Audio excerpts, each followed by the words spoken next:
사랑하는 성도님들, 오늘 밤 여러분과 함께 레위기 전체를 묵상하는 귀한 시간을 갖고자 합니다. 혹시 레위기를 읽다가 어렵고 복잡해서 중간에 멈춘 적이 있으신가요? 제사 규례들, 정결법들, 수많은 율법들이 나열되어 있어서 현대를 사는 우리와는 너무 동떨어진 이야기처럼 느껴지셨나요? 그런데 사랑하는 믿음의 가족들이여, 레위기야말로 하나님의 거룩하심과 우리를 향한 사랑이 가장 구체적으로 드러난 책입니다. 오늘 이 시간 레위기에 담긴 4가지 위대한 진리를 함께 나누며 하나님께서 우리에게 어떤 삶을 원하시는지 깊이 묵상해 보겠습니다. 편안한 마음으로 들으시면서 하나님의 음성에 귀 기울여 보시기 바랍니다. 첫 번째로 하나님께 나아가는 5가지 제사에 대해 말씀드리겠습니다. 레위기는 번제, 소제, 화목제, 속죄제, 속건제라는 5가지 제사로 시작합니다. 어떤 분들은 이 제사들이 왜 필요했는지 궁금해 하실 수 있습니다. 레위기 1장 3절에서 4절까지 이렇게 말씀하십니다. 만일 그의 예물이 소의 번제이면 흠없는 수컷으로 회막 어귀에서 여호와 앞에 연납되도록 드릴지니라. 그는 번제물의 머리에 안수할지니 그리하면 연납되어 그를 위하여 속죄가 될 것이니라. 이 말씀을 들으시면서 어떤 생각이 드시나요? 하나님께서는 아무렇게나 드리는 제사를 원하지 않으셨습니다. 흠없는 제물, 정성스러운 준비, 그리고 안수를 통한 대속의 의미가 모두 담겨 있었습니다. 번제는 완전히 태워드리는 제사였습니다. 이것은 우리의 전 존재를 하나님께 드리는 헌신을 상징합니다. 매일 아침과 저녁으로 드려지던 번제는 하루 24시간 하나님과 함께하는 삶을 의미했습니다. 여러분은 오늘 하루를 하나님께 온전히 드렸습니까? 아침에 눈을 뜨면서 이 하루를 주님께 드리는 기도를 드렸습니까? 번제의 향기가 하늘로 올라가듯 우리의 삶 전체가 하나님께 향기로운 제사가 되어야 합니다. 로마서 12장 1절은 이렇게 말씀합니다. 그러므로 형제들아, 내가 하나님의 모든 자비하심으로 너희를 권하노니 너희 몸을 하나님이 기뻐하시는 거룩한 산 제물로 드리라. 이는 너희가 드릴 영적 예배니라. 우리가 매일 드리는 예배, 우리의 일상 자체가 하나님께 드리는 번제가 되어야 합니다. 두 번째 제사인 소제는 곡식으로 드리는 제사였습니다. 레위기 2장 1절에서 2절은 이렇게 기록합니다.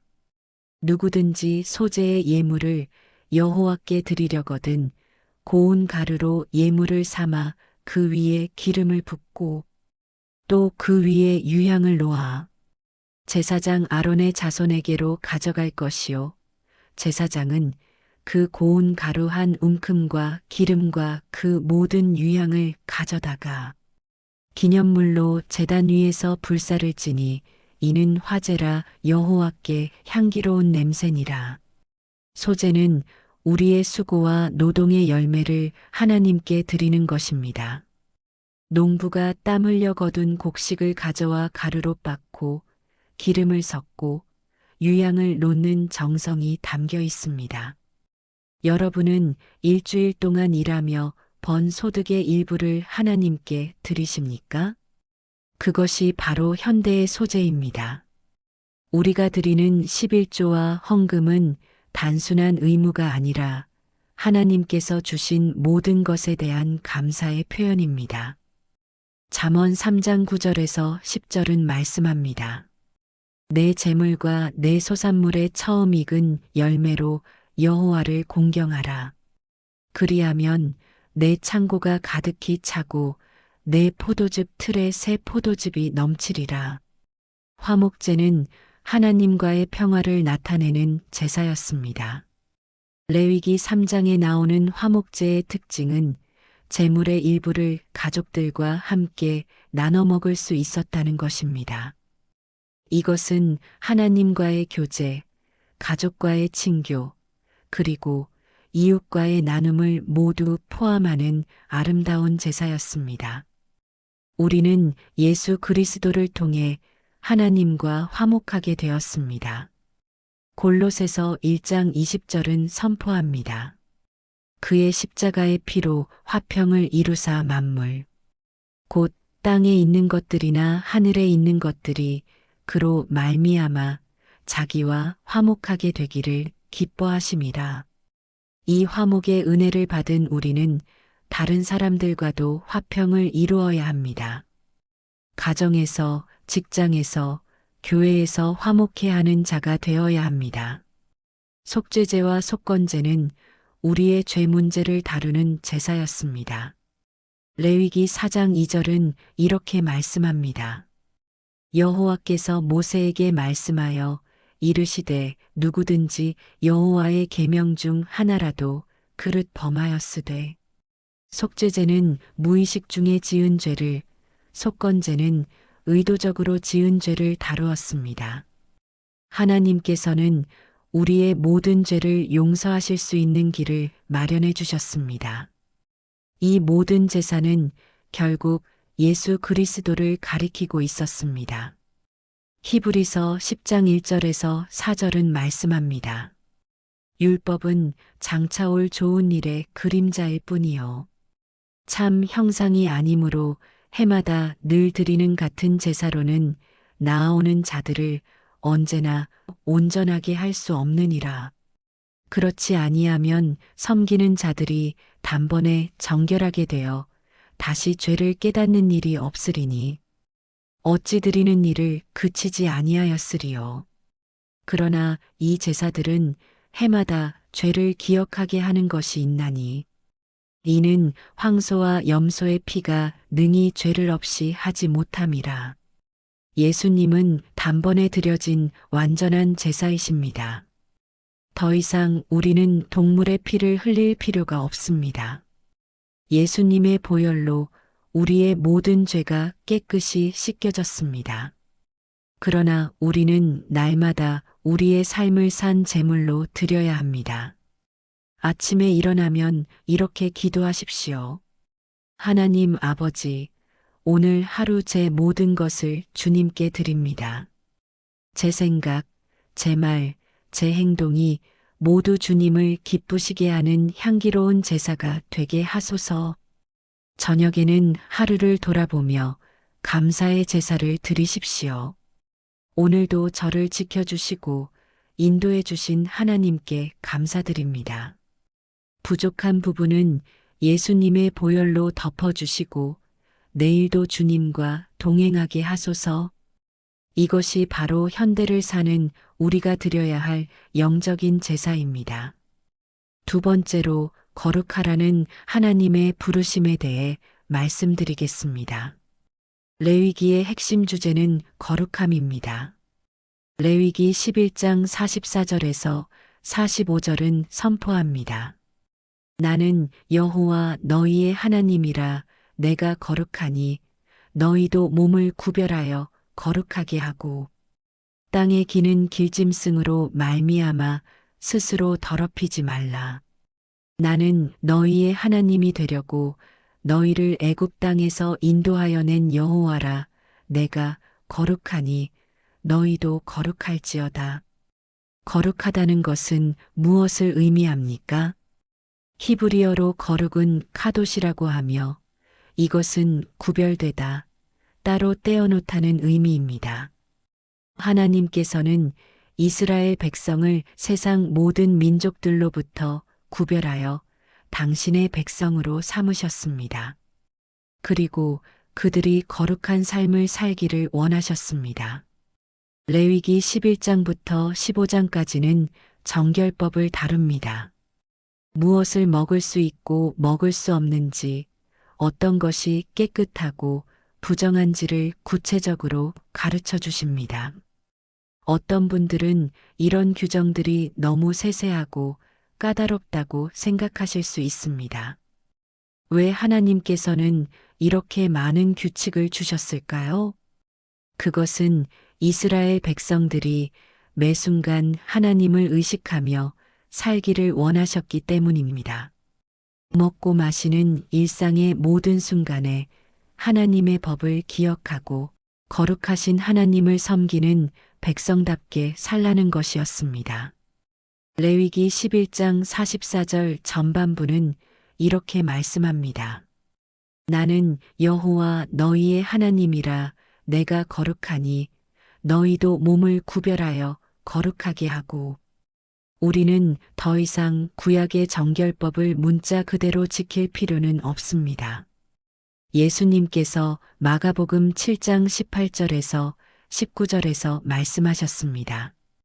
예수께서 이르시되 너희도 이렇게 깨달음이 없느냐? 무엇이든지 밖에서 들어가는 것이 능히 사람을 더럽게 하지 못함을 알지 못하느냐?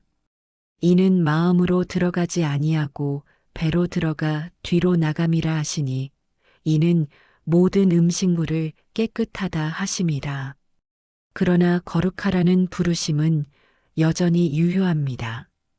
베드로전서 1장 15절에서 16절은 말씀합니다. 오직 너희를 부르신 거룩한 이처럼 너희도 모든 행실에 거룩한 자가 되라. 기록되었으되 내가 거룩하니 너희도 거룩할지어다 하셨느니라. 현대를 사는 우리에게 거룩한 삶이란 무엇일까요? 그것은 세상과 구별된 삶을 사는 것입니다. 세상 사람들이 거짓말을 해도 우리는 진실을 말합니다. 세상 사람들이 불의한 방법으로 이익을 추구해도 우리는 정직하게 살아갑니다. 세상 사람들이 미워하고 원수를 갚아도 우리는 사랑하고 용서합니다. 레위기 19장은 거룩한 삶의 구체적인 지침들을 제시합니다. 부모를 공경하고 안식일을 지키고 우상을 섬기지 말라고 하십니다. 레위기 19장 9절에서 10절은 이렇게 명령하십니다. 내 곡식을 벨 때에 반 모퉁이까지 다 베지 말고 내 떨어진 이삭도 줍지 말며 내 포도원의 열매를 다 따지 말며 내 포도원에 떨어진 열매도 줍지 말고 가난한 사람과 거류민을 위하여 버려두라. 나는 너희의 하나님 여호와이니라. 이것은 가난한 사람들을 배려하라는 말씀입니다. 자기 것을 모두 챙기지 말고 어려운 이웃을 위해 남겨두라는 것입니다. 이 얼마나 아름다운 사회 복지 제도입니까? 오늘날 우리 사회에도 이런 정신이 필요하지 않겠습니까? 레위기 19장 11절에서 12절은 계속 말씀하십니다. 너희는 도둑질하지 말며 속이지 말며 서로 거짓말하지 말며 너희는 내 이름으로 거짓 맹세함으로 내 하나님의 이름을 욕되게 하지 말라. 나는 여호와이니라. 정직과 진실은 거룩한 삶의 기본입니다. 작은 거짓말이라도 하나님 앞에서는 큰 죄입니다. 직장에서 아무도 보지 않는다고 회사 물건을 가져오거나 업무 시간에 개인 일을 하는 것은 도둑질입니다. 세금을 속이거나 거스름 돈을 더 받고도 모른 척하는 것은 속이는 것입니다. 우리는 하나님의 백성답게 정직하게 살아야 합니다. 레위기 19장 13절은 직장에서의 정의를 말씀합니다. 내 이웃을 억압하지 말며 탈취하지 말며 품꾼의 삭슬 아침까지 밤새도록 내게 두지 말며 이것은 노동자의 권리를 존중하라는 말씀입니다. 일한 대가는 정당하게 지불해야 합니다. 직원들에게 월급을 밀리거나 정당한 임금을 주지 않는 것은 하나님 앞에 죄입니다. 야고보서 5장 4절은 경고합니다. 보라, 너희 밭에서 추수한 품꾼에게 주지 아니한 삭이 소리 지르며 그 추수꾼들의 우는 소리가 만군의 주의 귀에 들렸느니라.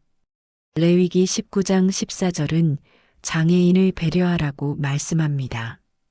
너는 귀먹은 자를 저주하지 말며 맹인 앞에 장애물을 놓지 말고 내 하나님을 경외하라. 나는 여호와이니라. 약자를 배려하는 것이 하나님을 경외하는 것입니다. 장애인을 놀리거나 노인을 무시하거나 가난한 사람을 업신여기는 것은 하나님을 모독하는 것입니다. 레위기 19장 16절은 이웃 관계에 대해 말씀합니다. 내 백성 중에 두루 다니며 사람을 비방하지 말며 내 이웃을 대적하여 죽을 지경에 이르게 하지 말라. 나는 여호와이니라. 험담과 비방을 금지하십니다. 교회에서 가장 큰 문제 중 하나가 바로 이것입니다. 성도들끼리 서로 비방하고 뒤에서 흉보고 편을 가르는 것입니다. 이것은 하나님께서 가장 미워하시는 죄입니다. 잠언 6장 16절에서 19절은 말씀합니다. 여호와께서 미워하시는 것 곧 그의 마음에 싫어하시는 것이 67가지니 교만한 눈과 거짓된 혀와 무죄한 자의 피를 흘리는 손과 악한 계교를 꾀하는 마음과 빨리 악으로 달려가는 발과 거짓을 말하는 망령된 증인과 및 형제 사이를 이간하는 자이니라. 형제 사이를 이간하는 자를 하나님께서 싫어하십니다. 우리는 서로 덕을 세우고 격려하고 사랑해야 합니다. 레위기 19장 17절에서 18절은 용서와 사랑을 말씀합니다. 너는 내 형제를 마음으로 미워하지 말며 내 이웃을 반드시 견책하라. 그리하면 내가 그에 대하여 죄를 담당하지 아니하리라. 원수를 갚지 말며 동포를 원망하지 말며 내 이웃 사랑하기를 내 자신과 같이 사랑하라. 나는 여호와이니라. 내 이웃을 내 자신처럼 사랑하라는 이 명령은 예수님께서도 인용하셨습니다. 마태복음 22장 39절에서 예수님은 말씀하셨습니다. 둘째도 그와 같으니 내 이웃을 내 자신같이 사랑하라 하셨으니 사랑은 율법의 완성입니다. 우리가 진정으로 이웃을 사랑한다면 거짓말하지 않고 도둑질하지 않고 해치지 않을 것입니다. 거룩한 삶은 복잡한 것이 아닙니다. 하나님을 사랑하고 이웃을 사랑하는 것입니다. 매일 아침 일어나면 이렇게 기도하십시오. 하나님 아버지, 오늘 하루 거룩하게 살게 하소서. 제 말과 행동이 세상과 구별되게 하시고 주님의 이름을 영화롭게 하는 증인이 되게 하소서. 직장에서는 정직한 일꾼이 되게 하시고 가정에서는 사랑하는 가족이 되게 하시며 교회에서는 덕을 세우는 성도가 되게 하소서. 이것이 거룩하라는 하나님의 부르심에 응답하는 삶입니다. 세 번째로 이웃 사랑의 실천에 대해 말씀드리겠습니다. 레위기는 단순히 예배와 제사만을 다루지 않습니다. 일상생활에서 어떻게 살아야 하는지 구체적으로 가르쳐 줍니다. 특히 레위기 19장은 사회 정의와 이웃 사랑에 대한 놀라운 가르침을 담고 있습니다. 레위기 19장 2절은 이렇게 시작합니다. 너는 이스라엘 자손의 온 회중에게 말하여 이르라. 너희는 거룩하라. 이는 나 여호와 너희 하나님이 거룩함이니라. 거룩함은 종교적 의식에만 국한되지 않습니다. 우리의 모든 삶, 특히 이웃과의 관계에서 나타나야 합니다. 레위기 19장 3절은 가정에서의 효도를 말씀합니다. 너희 각 사람은 부모를 경외하고 나의 안식일을 지키라. 나는 너희의 하나님 여호와이니라. 부모를 공경하는 것은 10계명의 5번째 계명입니다. 이것은 약속이 있는 첫 계명이라고 에베소서 6장 2절에서 3절은 말씀합니다. 내 부모를 공경하라. 이것은 약속이 있는 첫 계명이니 이로써 내가 잘되고 땅에서 장수하리라. 부모를 공경하는 것이 단순한 도덕이 아니라 하나님의 명령입니다. 나이 드신 부모님을 모시는 것이 힘들 때가 있으십니까? 부모님의 잔소리가 귀찮게 느껴질 때가 있으십니까? 그럴 때일수록 레위기의 이 말씀을 기억하십시오. 부모를 경외하라는 것은 존경하고 돌보고 섬기라는 의미입니다. 한국 사회는 빠르게 고령화되고 있습니다. 많은 노인들이 외롭게 지내고 계십니다. 자녀들은 바쁘다는 핑계로 부모님을 찾아뵙지 않습니다. 이것은 하나님께서 기뻐하시는 모습이 아닙니다.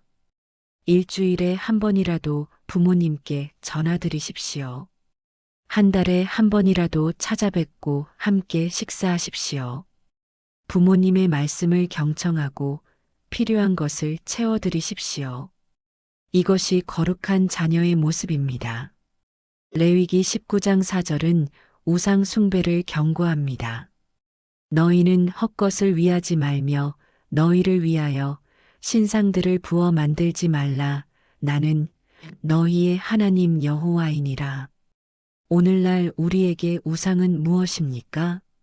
돈, 명예, 권력, 쾌락이 우상이 될 수 있습니다.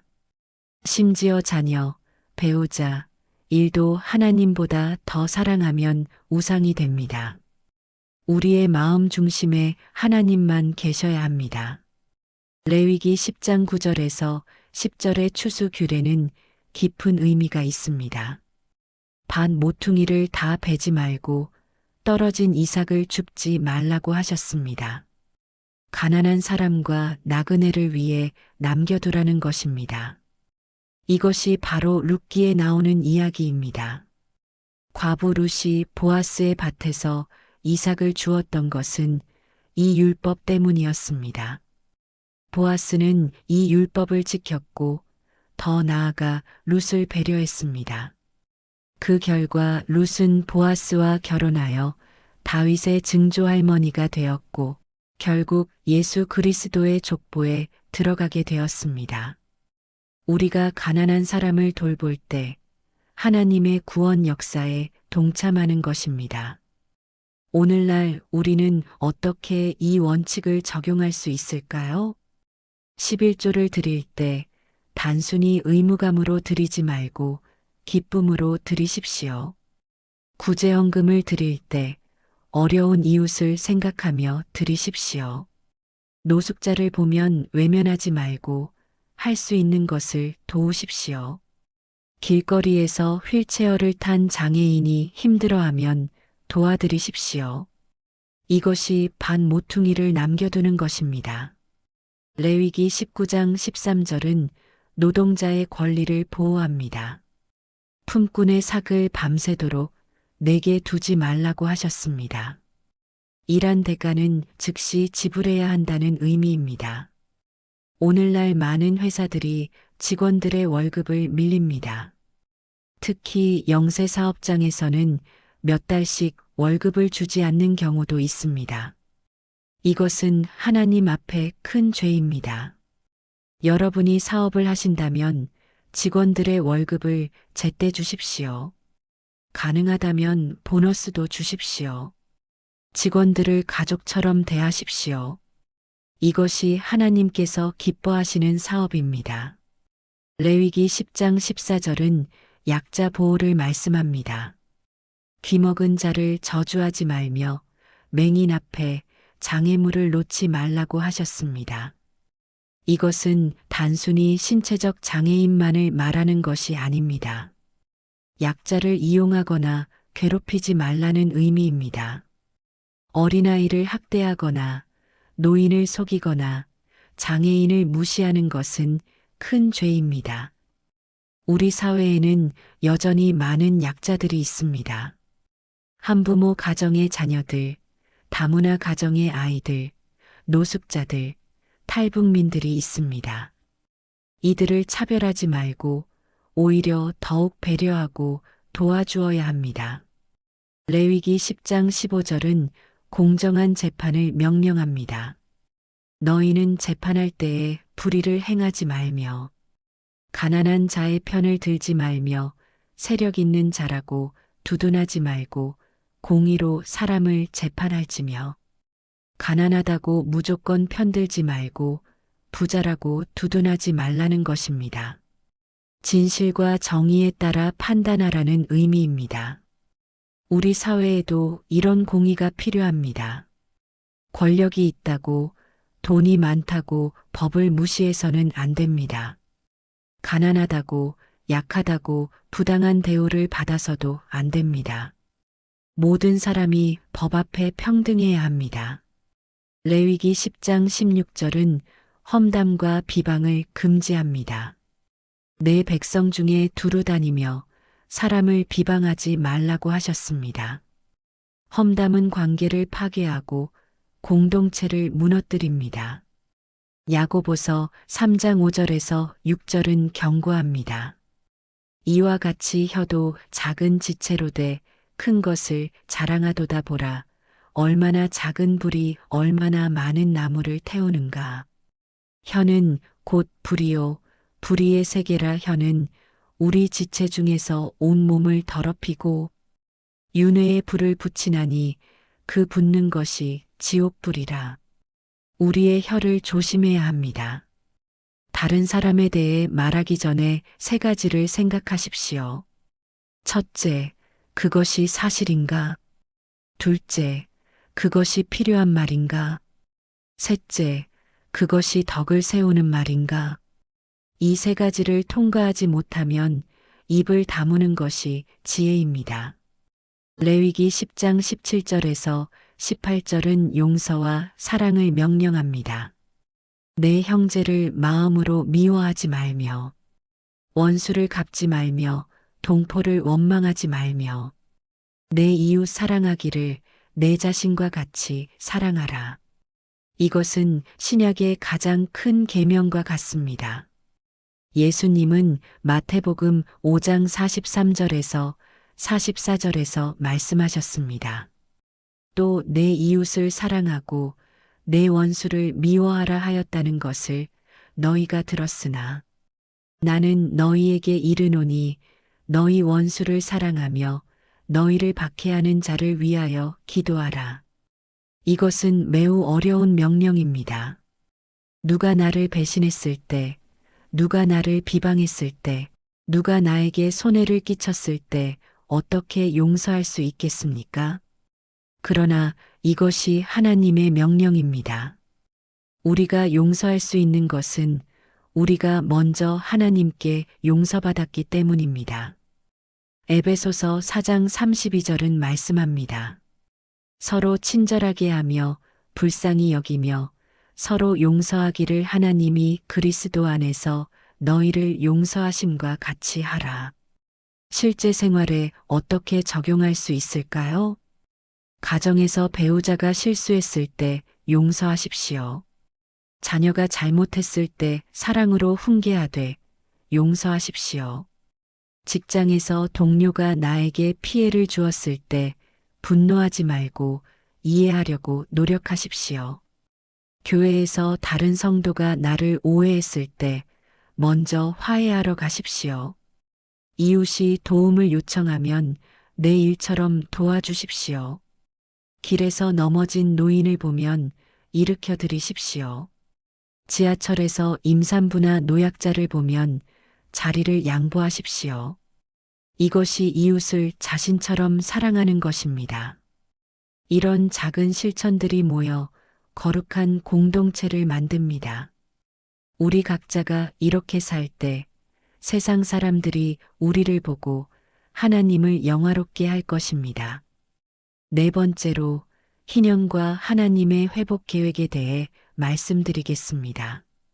레위기 25장은 안식년과 희년에 대해 말씀합니다. 이것은 구약의 가장 아름다운 제도 중 하나입니다. 레위기 25장 2절에서 4절은 선포합니다.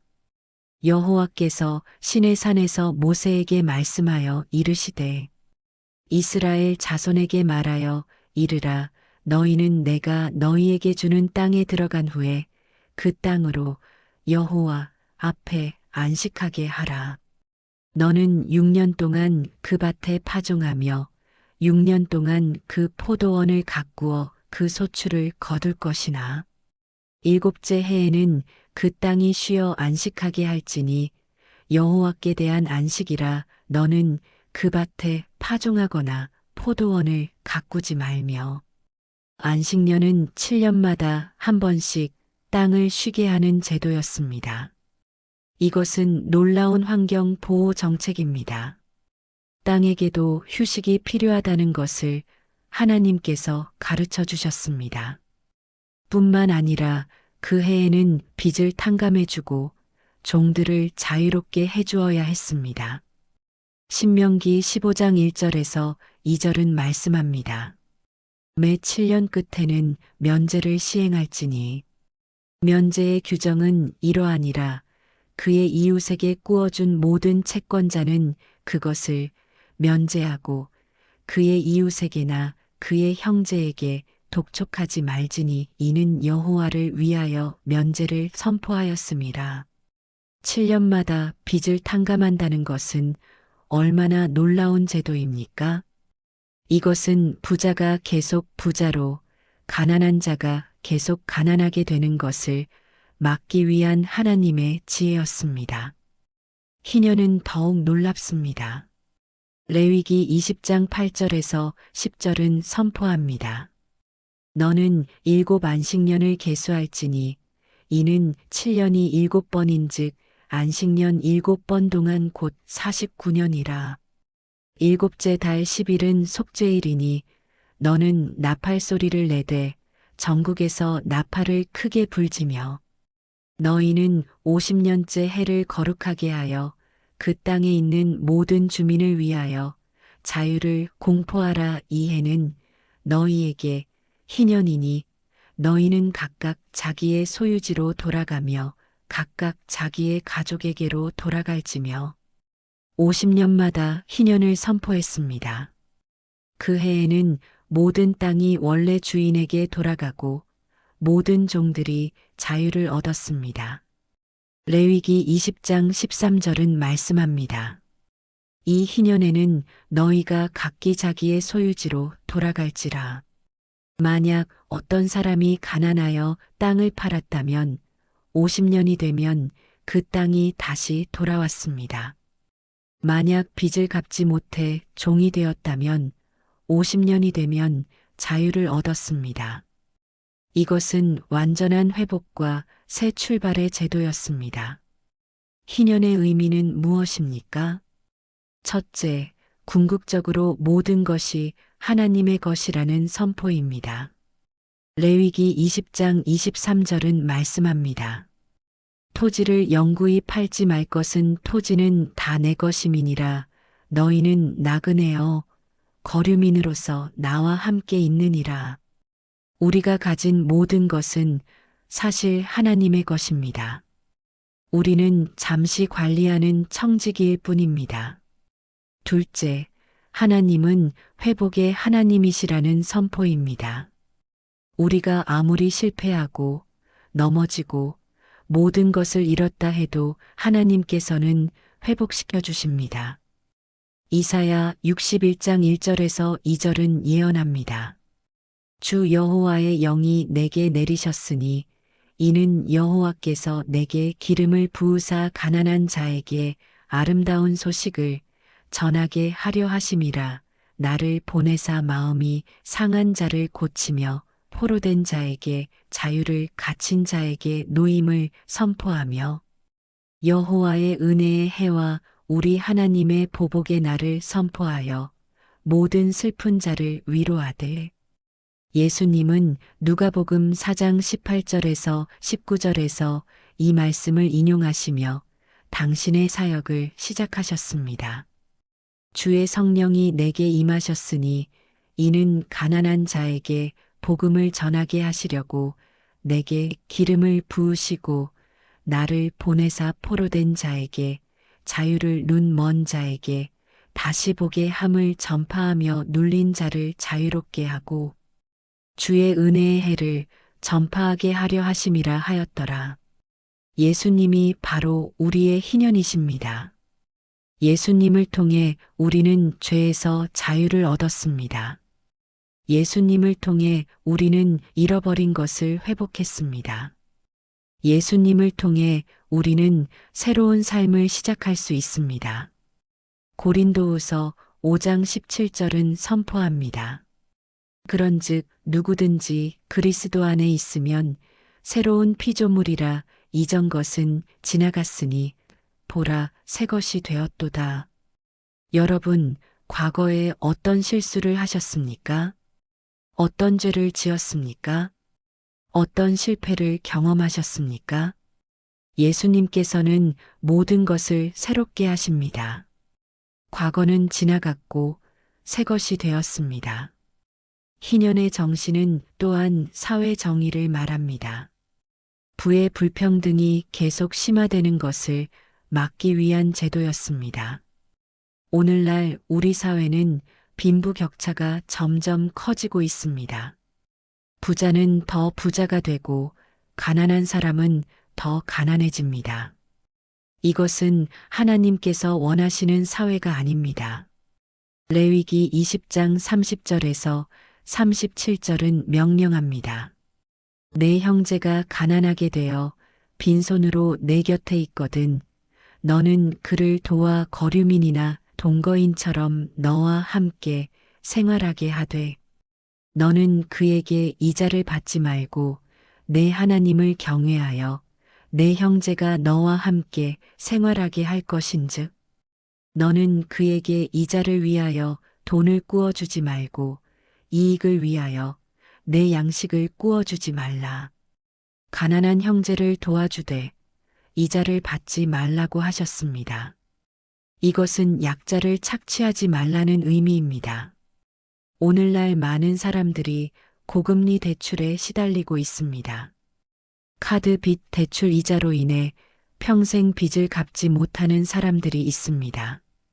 우리가 할 수 있는 것은 무엇입니까?